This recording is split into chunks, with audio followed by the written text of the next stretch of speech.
The strength of the restrictions we're applying depends on the severity of the threat posed, and likewise new countries can be added as threats emerge around the world. But we will not allow people to enter our country who wish to do us harm, and nothing will stop us from keeping America safe.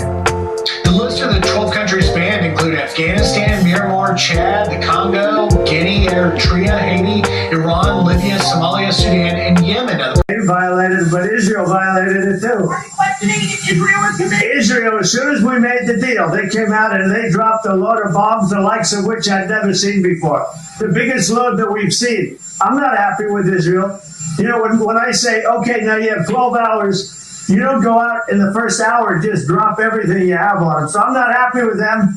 I'm not happy with Iran either. But I'm really unhappy if Israel's going out this morning because of one rocket that didn't land, that was shot, perhaps by mistake, that didn't land. I'm not happy about that. You know what? We basically have two countries that have been fighting so long and so hard that they don't know what the they're doing. Do you understand that? I think it's been completely demolished. I think the reason we're here is because those pilots, those B-2 pilots, did an unbelievable job. And you know, the fake news, like CNN in particular, they're trying to say, well, I agree that it was destroyed, but maybe not that destroyed. You know what they're doing? They're really hurting great pilots that put their lives in the line. CNN is scum, and so is MSDNC. They're all, and frankly, the networks aren't much better. It's all fake news, but they should not have done that. Those pilots hit their targets. Those targets were obliterated, and the pilots should be given credit. They're not after the pilots, they're after me. They want to try and demean. You don't believe Iran can rebuild its nuclear program? Iran will never rebuild its nuclear. From there? Absolutely not. That place is under rock. That place is demolished. The B-2 pilots did their job. They did it better than anybody could even imagine. They hit late in the evening. It was dark with no moon, and they hit that target with every one of those things, and that place is gone. But when I see CNN all night long, they're trying to say, well, maybe it wasn't really as demolished as we thought. It was demolished. And you take a look at the pinpricks, and you see that place is gone. And I will say, I think CNN ought to apologize to the pilots of the B-2s. I think that MSDNC ought to apologize. I think these guys really, these networks and these cable networks are real losers. You really are. You're real losers. You're gutless losers. I say that to CNN because I watch it. I have no choice. I got to watch that garbage. It's all garbage. It's all fake news. But I think CNN is a gutless group of people, and the people that run it, nobody even knows it's been sold so many times. But the people that run it ought to be ashamed. MSDNC, a guy named Brian Roberts, he heads it. He's a disgrace. He's a weak, pathetic disgrace. Gaza, they pulled out of Gaza. They pulled out in terms of negotiating. It was too bad. Hamas didn't really want to make a deal. I think they want to die. And it's very, very bad. And it got to be to a point where you're going to have to finish the job. They really, they asked for things. Don't forget, we got a lot of hostages out. So now we're down to the final hostages. And they know what happens after you get the final hostages. And basically because of that, they really didn't want to make a deal. I saw that. So they pulled out, and they're going to have to fight, and they're going to have to clean it up. You're going to have to get rid of it. Do you think that Ed Sheeran apology is on? I think he's doing a bad job, but he's going to be out pretty soon anyway. In 8 months he'll be out. But I call him too late. He's too late all the time. He should have lowered interest rates many times. Europe lowered their rate 10 times. We lowered ours none. And it's causing a problem for people that want to buy a home. Look, our economy is so strong now, we're blowing through everything. We're setting records. You know that. You see that. And whether it's the Philippines or anyone else, we're setting records at levels that nobody's ever seen before. But you know what? People aren't able to buy a house because this guy is a numbskull. He keeps the rates too high, and probably doing it for political reasons. The only time I remember him cutting rates, I mean, he cut the rates just before the election to try and help Kamala or whoever he was trying to help. He probably didn't know. It's inconceivable. I know the Fed very well that they can be spending $2.7 billion to build a building. They don't do anything. It's the greatest job. You show up one day, a half a day, you make a little speech, the economy's doing well, the economy's not doing well, we're going to raise interest. And he's got it wrong. That's why I call him too late. T-O-O, too late. And it's really too bad. But it is affecting people that want to buy houses, and that shouldn't happen. And he should lower them. Those rates should be 3 points lower. That's what they should be, 3 points lower, maybe more than that. The witch hunt that you should be talking about is they caught President Obama absolutely cold, Tulsi Gabbard. What they did to this country in 2016, starting in 2016, but going up to 2020 in the election, and they tried to rig the election, and they got caught. And there should be very severe consequences for that. When we caught Hillary Clinton, I said, you know what? Let's not go too far here. It's the ex-wife of a president, and I thought it was sort of terrible. I let her off the hook, and I'm very happy I did. But it's time to start, after what they did to me, and whether it's right or wrong, it's time to go after people. Obama's been caught directly. So people say, a group. It's not a group. It's Obama. His orders are on the paper. The papers are signed. The papers came right out of their office. They sent everything to be highly classified. Well, the highly classified's been released. And what they did in 2016 and in 2020 is very criminal. It's criminal at the highest level. So that's really the things you should be talking about. Law enforcement last night, and they're not going to be fighting back long because I've instructed them and told them whatever happens, they love to spit in the face of the police as the police are standing up there in uniform. They're standing and they're screaming at them an inch away from their face, and then they start spitting in their face. And I said, you tell them, you spit and we hit, and they can hit real hard. Look at California with that horrible governor they have. He's one of the worst governors in history. He's incompetent. He doesn't know what he's doing. Trump just had a meeting with Vladimir Putin about trying to end the war with Ukraine, and he still finds time to take a jab at Gavin Newsom. Everybody before me is happy what I'm doing. Most of you won't say that because you're radical left. The newspapers are so dishonest. The press is totally dishonest, but that's all right. We've gotten used to it. And we won in a landslide, so they obviously lost their power. It's impossible to imagine that when you get 97% negative stories, purposely negative stories, even though you've done 97% positive things, that they could, then you could win an election in a landslide, winning all seven. Think of it. All seven swing states winning by the popular vote by millions of votes. We had it fantastic. The best is your districts. Out of 3,000 districts, I guess we won 3,500. We won 2,750, and they won 500. And that's, to me, the best of all. And we had tremendous in every way, the election. And it's hard to believe you can do that when you have a corrupt media. But many of you are corrupt, and it's nothing we can do about it. But we keep winning, and we're going to keep winning. But in the last 11 days, we've had no murders. And that's the first time that's taken place in years. Actually, years. We always have a murder a week. They call it a murder a week. You come here from Iowa, you come here from Indiana, you come here from Idaho, because you're so proud of your country, you love your country, and then you get murdered, your son gets murdered, your daughter gets murdered, you get murdered, see the meaning, you get murdered. Many of you have been mugged in Washington, you just don't want to talk about it. Peter? President Trump, something completely different, but a big viral social media trend over the weekend. How did you find out over the weekend that you were dead? You see that? No.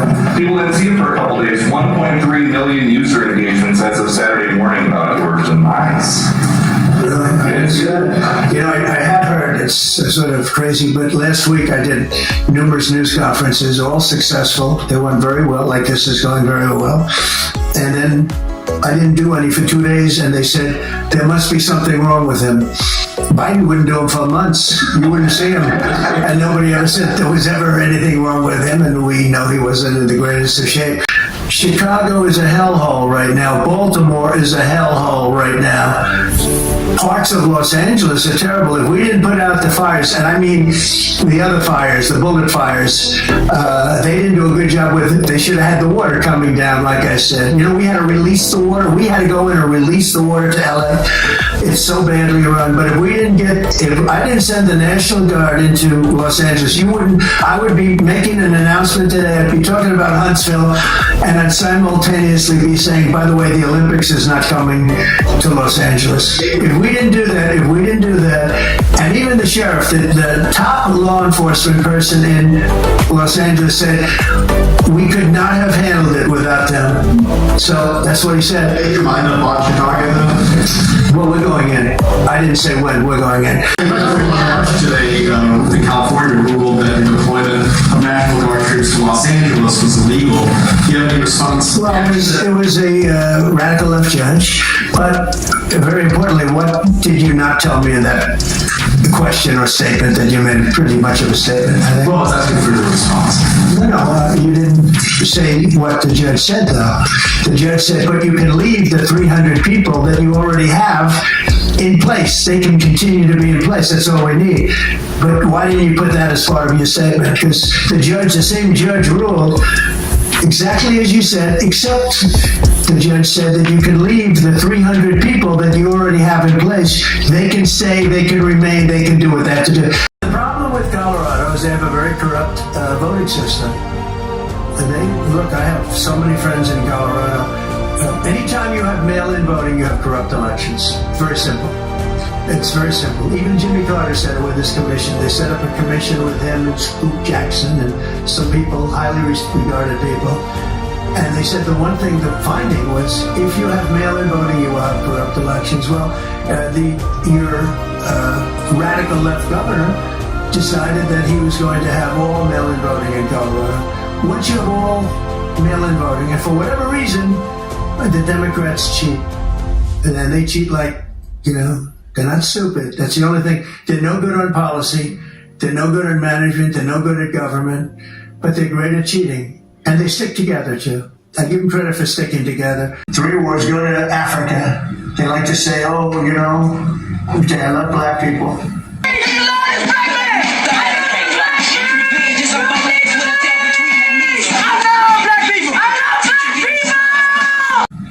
And I did great with the vote with the black people. But they say he's a racist. I said, really? For 35 years, a war raged between Rwanda and the Republic of the Congo. And it was a vicious war. 9 million people were killed with machetes, largely. Hatchets, machetes. That went on for more than 30 years, but 34, 35 years. And I stopped it. In fact, the presidents are coming in a week or two to sign we have the foreign ministers, it's all signed, the war stopped. But I got it stopped and saved a lot of lives. The Congo, it's deepest of darkest Africa. I got that war stopped. Nobody else could have done that. People weren't taking it, I would imagine. They couldn't take it. God bless you, Bobby. I hope I didn't catch COVID just there.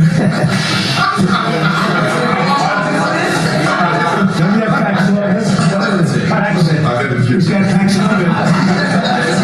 Give me a Paxlovid immediately.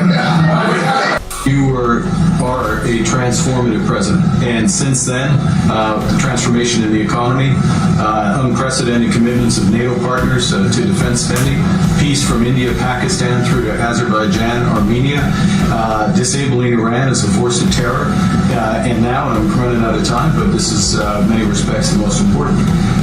What you created of Canada. That wasn't where I was going.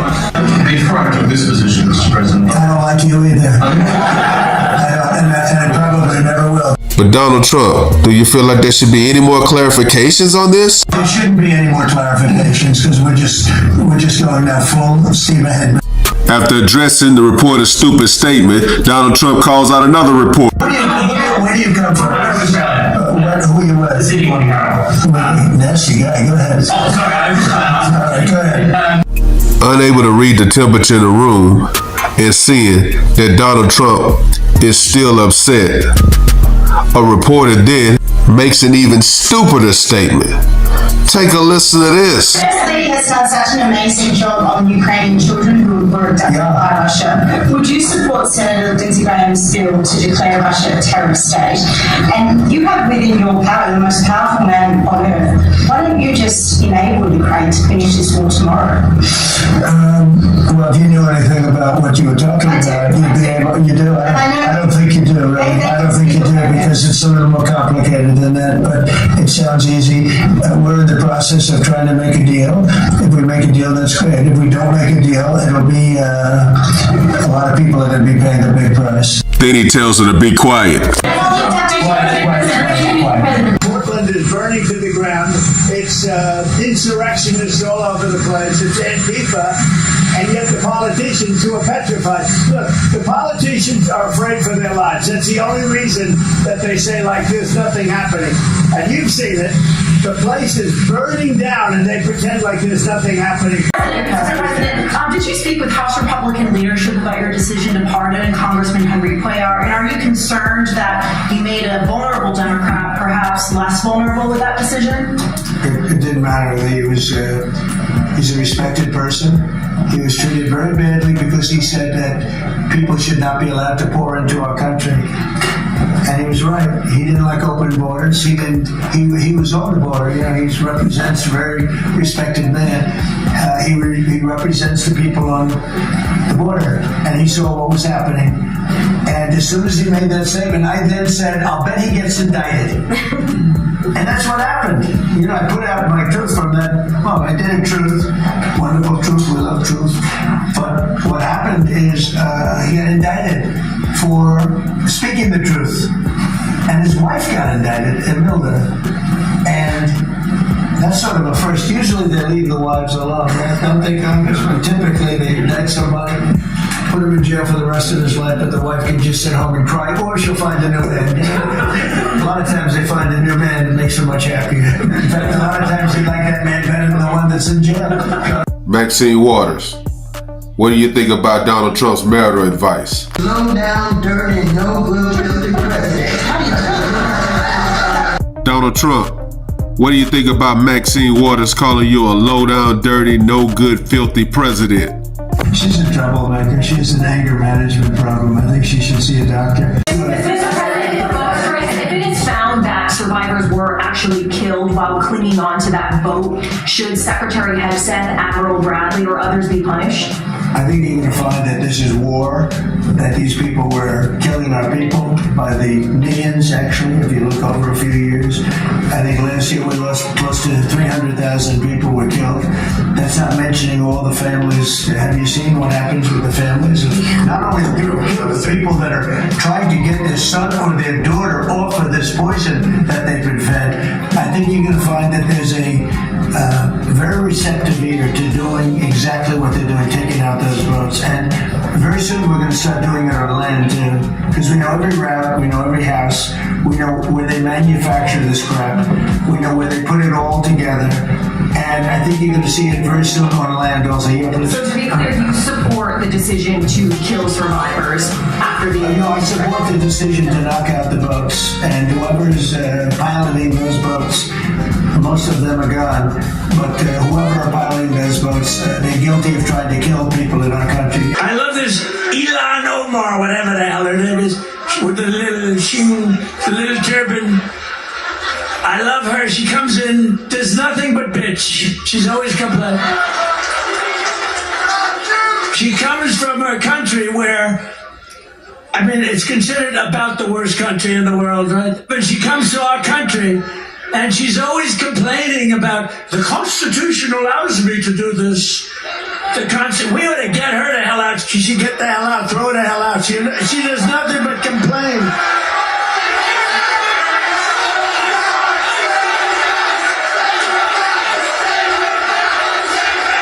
Why is it we only take people from shithole countries, right? Why can't we have some people from Norway, Sweden, just a few? Let us have a few. From Denmark, do you mind sending us a few people? Send us some nice people, do you mind?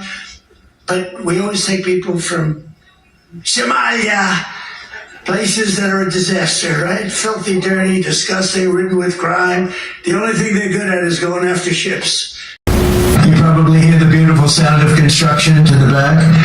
You hear that sound? Oh, that's music to my ears. I love that sound. Other people don't like it. I love it, Josh.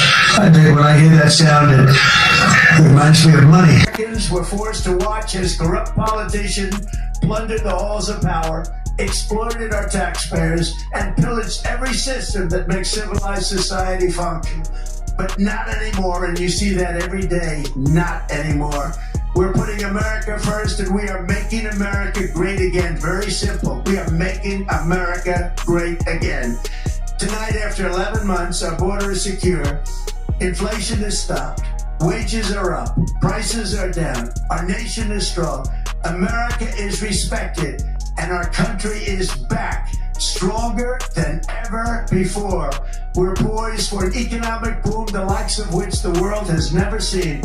Soon we will host the World Cup and the Olympics, both of which I got. But most importantly, we will celebrate the 250th anniversary of the Declaration of Independence. There could be no more fitting tribute to this epic milestone than to complete the comeback of America that began just 1 year ago. When the world looks at us next year, let them see a nation that is loyal to its citizens, faithful to its workers, confident to its identity, certain to its destiny, and the envy of the entire globe.